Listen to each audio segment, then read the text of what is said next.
simple. Malheur à l'humanité qui dévie de la voie droite et qui, au lieu de centrer ses efforts vers la perfection, sur le principe de l'élévation de la volonté, le maintien à l'état brut, je reprends. Malheur à l'humanité qui dévie de la voie droite et qui, au lieu de centrer ses efforts vers la perfection sur le principe de l'élévation de la volonté, la maintient à l'état brut. C'est-à-dire qu'il n'y a pas d'évolution, de quête d'une amélioration, de ce qu'on a appelé une fois la perfectibilité. C'est-à-dire, mais on reste dans un état brut. Et donc, la maintient à l'état brut, sans la faire progresser et l'améliorer. C'est ça, ce qu'un monsieur comme Bergson appellera l'élan vital.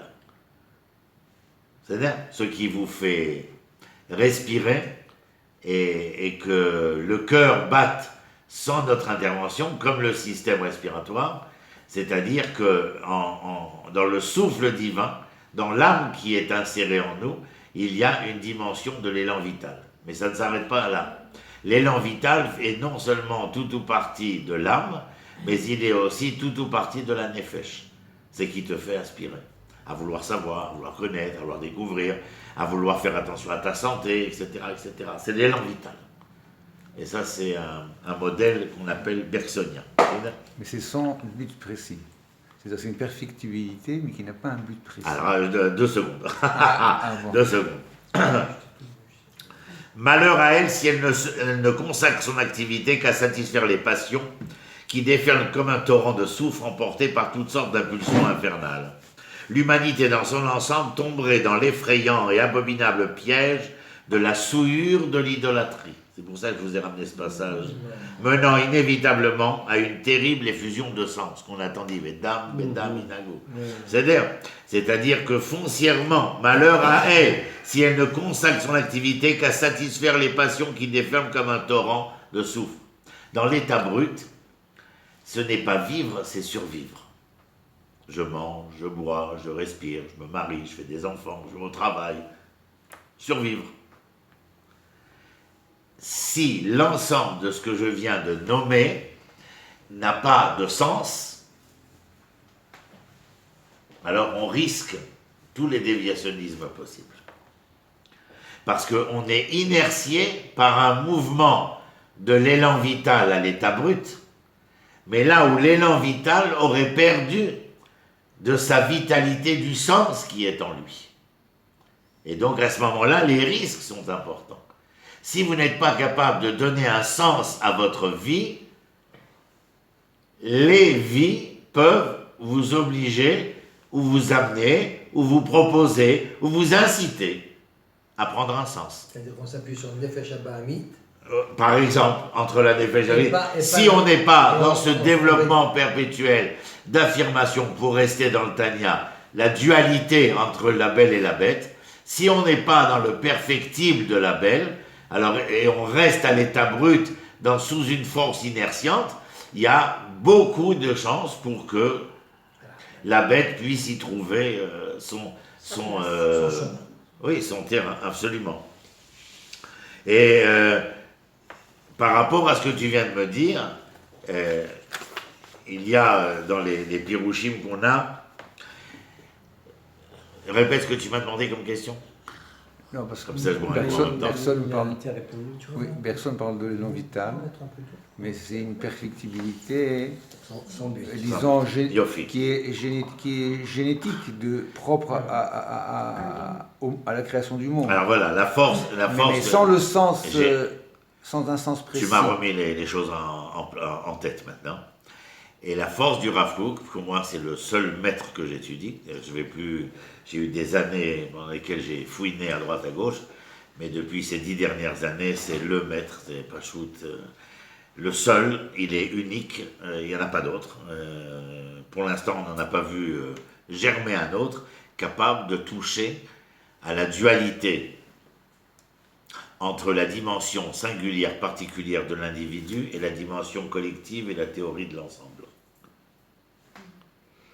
Le rapport de l'homme à la terre, le rapport de l'homme individuel à la terre et le rapport de l'homme ensemble, c'est-à-dire peuple vis-à-vis de la terre. Il est le seul, avec une connaissance plurielle de la science, de la littérature, de la philosophie, dont nous sommes en train de parler maintenant. Là, tu parles d'Israël quand tu parles comme ça. Je parle de la pensée du Rav Kook. L'orbital, c'est l'homme, l'humain. Non, là, je parlais simplement pourquoi je suis attaché à la pensée du Rav Kook. Et que même quand on étudie le Rav Kook, il faut avoir ce que lui appelle Al-Chavat Adaat.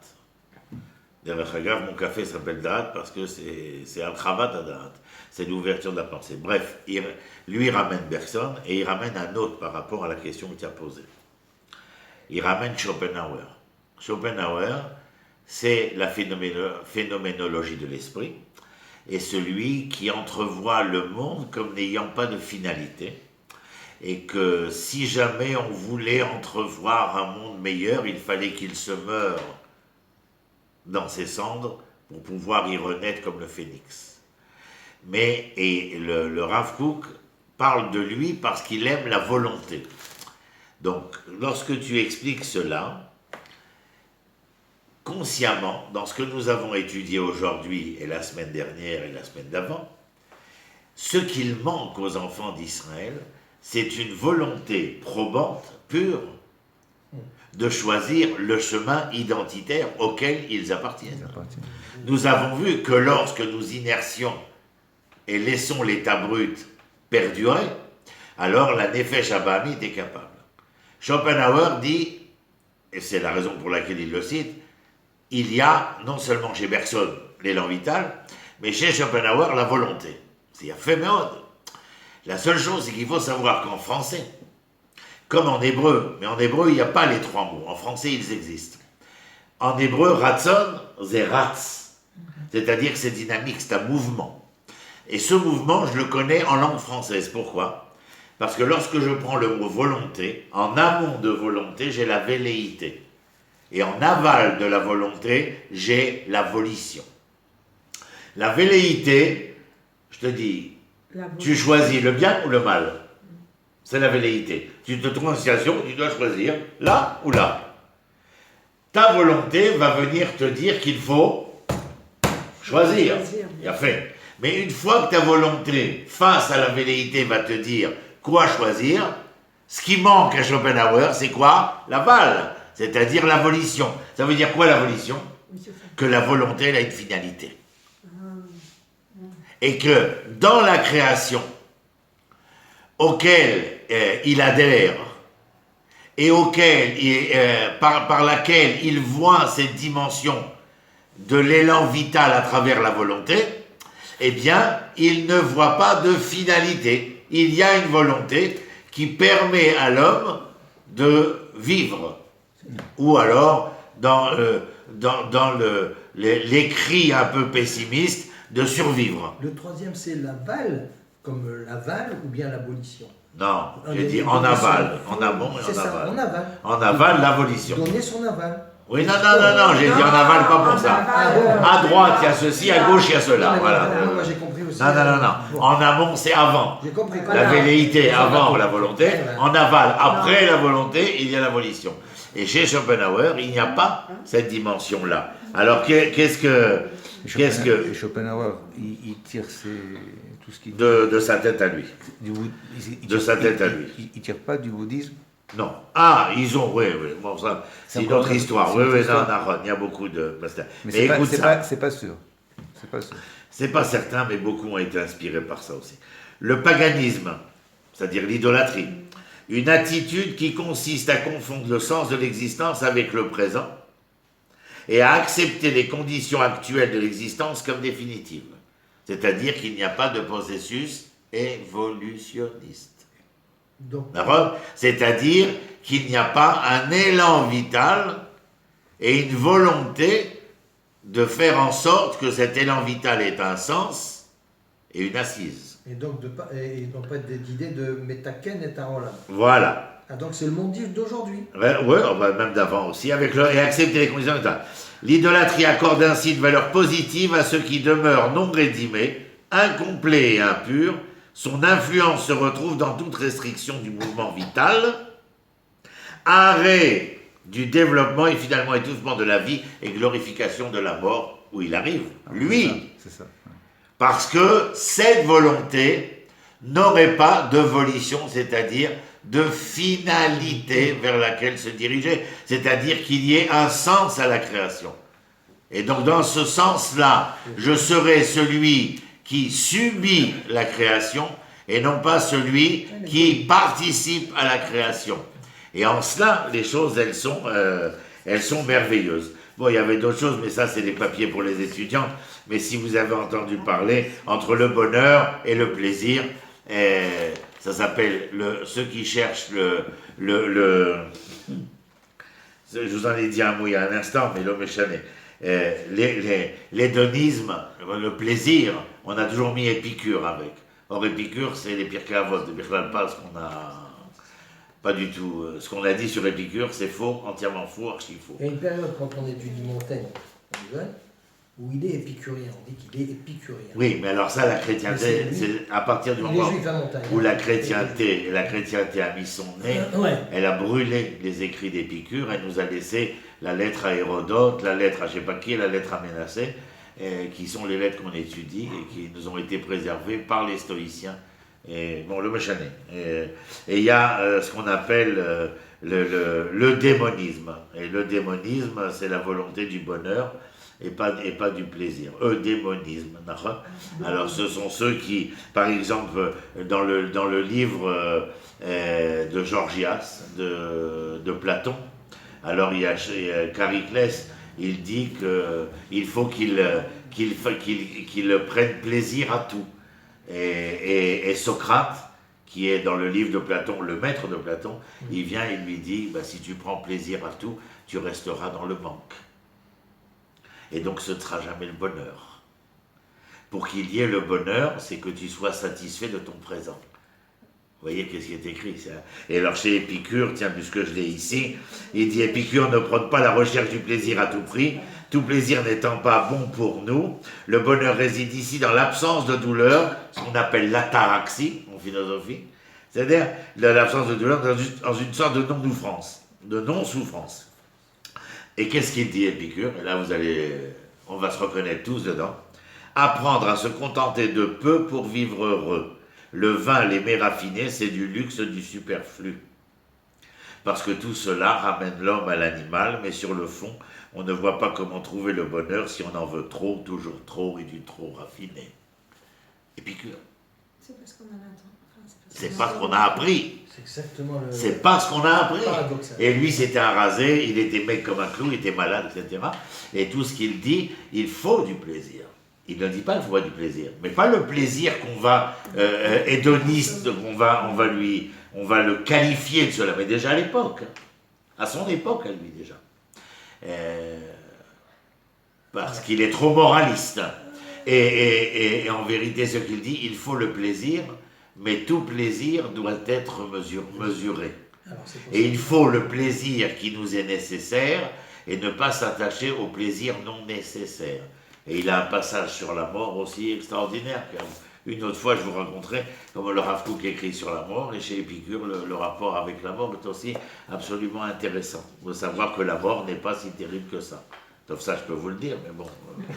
Mais tout simplement de dire que ce n'est pas le rapport qu'on doit avoir avec cela. En tout cas, je ferme la parenthèse, mais le propos du Rav Kook dans Orot HaTshuva. Orot HaTshuva, c'est la lumière du repentir.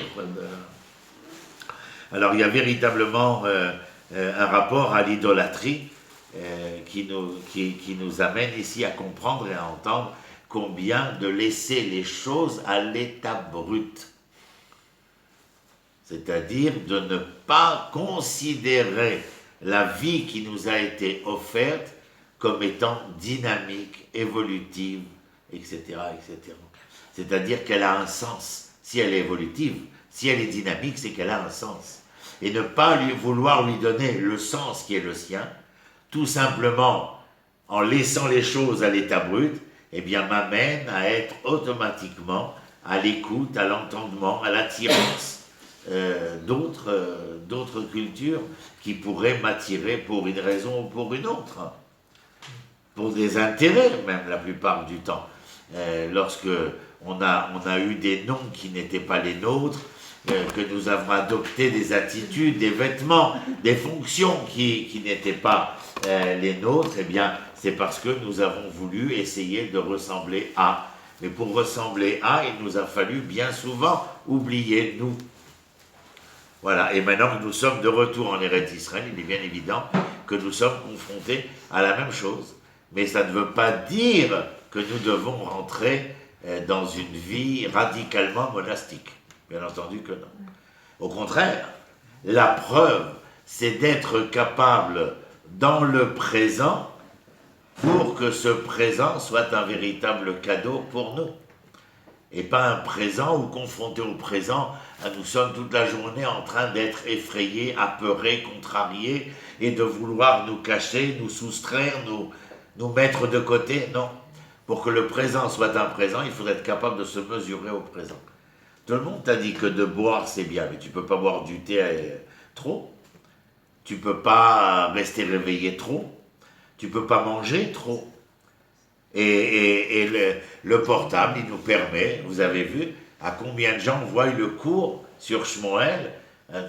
Et oui, avec le portable, on peut faire aussi plein d'autres choses. On peut faire ceci, comme cela. On peut faire trop ou pas assez. Mais pour chaque chose. Chaque chose. Et ce n'est pas en s'annihilant le présent que l'on est capable, au contraire, en s'annihilant le présent, on est peut-être encore plus ouvert à fragiliser vis-à-vis de culture étrangère, de savoir étranger, et de pouvoir être la victime de je ne sais quelle agression. Quand on a l'habitude de ce mouvement évolutif, de ce mouvement dynamique, le fait qu'on passe du iPhone 3 au iPhone 5, quand on est capable de gérer son iPhone, ne va rien déranger foncièrement. Mais si on n'a jamais entendu parler de iPhone et qu'il nous tombe entre les mains, les réactions peuvent être extrêmes. Et il faut faire très attention, de se mettre trop à l'écart d'eux, comme si je n'étais pas tout parti d'eux, peut provoquer des réactions extrêmes et qui nous entraînent dans des méandres plus difficiles, comme on peut voir aussi dans l'histoire tanachique. Mais chez Oshéa, ce que nous avons appris la semaine dernière et ce soir, on n'a pas fini encore, bien entendu, c'est surtout de voir à quel point notre existence est fragilisée à partir du moment où elle commence à respirer. Et à quel point nous pouvons être entraînés, et que de la même manière que pour les relations interdites, alors comme la Gemara dit, de ne jamais déclarer que moi, ça ne m'arrivera jamais. Là-bas, elle dit parce qu'il n'y a pas de propriétaire au déviationnisme.